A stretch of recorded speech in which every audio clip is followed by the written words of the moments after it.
morning, children. It's Grandma Carla with more of the crazy Christmas angel mystery, and we are on Chapter 8. The next morning, Eric trudged through the snow. He headed to Mr. Tressler's house to deliver a newspaper free of charge. Eric would pay for it himself out of his earnings. Eric tiptoed to the porch steps. He turned the handle on the storm door, and he placed the paper in the space between two doors. Inside, a cuckoo clock sang out the time, 6 cuckoos in a row.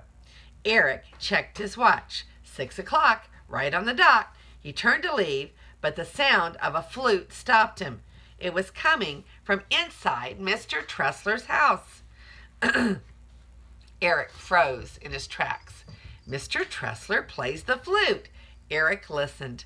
It was the music for the angels. He chuckled to himself as silver full moon sounds floated around him. He leaned against the porch railing and felt lucky, the only one to hear the magic. He breathed it in and held it close, and then the music stopped and the front door opened, and Eric sprang off the porch and dashed down the street. After supper, the cul-de-sac kids met in Stacy's front yard as planned. Abby was president, so she called the meeting to order. That was easy. The only reason for a meeting was to see the angels at Mr. Tressler's house. Duncombe set up his telescope. Eric had first look. The angels were flying all right, and Mr. Tressler was prancing and swaying. But here's the picture.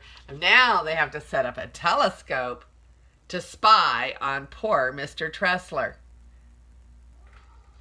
And all the cul-de-sac kids are going to set it up and watch. Carly and Dee Dee took turns looking through the telescope. Sean and Jimmy were next. Jason couldn't wait his turn. If there's a man dancing with angels, I've got to see it. He walked across the street for a closer look, and Duncombe followed. Eric stayed behind with Abby and Stacy near the snowman. I should invite Mr. Tressler to our Christmas play, Abby said. He could appear to the shepherds and bring his heavenly host. Stacy laughed. Good idea. What do you think makes them fly, Eric? Abby said after her turn. Batteries probably, said Eric, but he didn't know. Not really. He watched as the angels circled Mr. Tressler's head. Carly asked, do the batteries ever run down? Sooner or later, Eric said, like he knew. Just then, Duncombe and Jason came running. Huddle up, Duncombe called.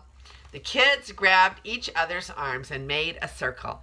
Duncombe had a plan. Let's make a Christmas present to Mr. Tressler. Then we can find out what's going on over there. We've done enough spying, said Abby. Let's sing Christmas carols for him to welcome him to the cul-de-sac. Everyone liked that idea. Everyone but Eric.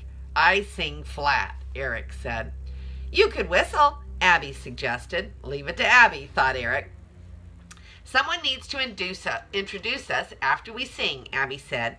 The kids looked at Eric. Why me? Eric said. Well, you got us all out here, said Duncombe. Yeah, hurry up. It's cold, said Dee Dee. Eric didn't want to do the talking. He didn't want to whistle Christmas carols. Besides, what if Mr. Tressler was real creepy and scared everyone away? What then? This is Grandma Carla, and I love you.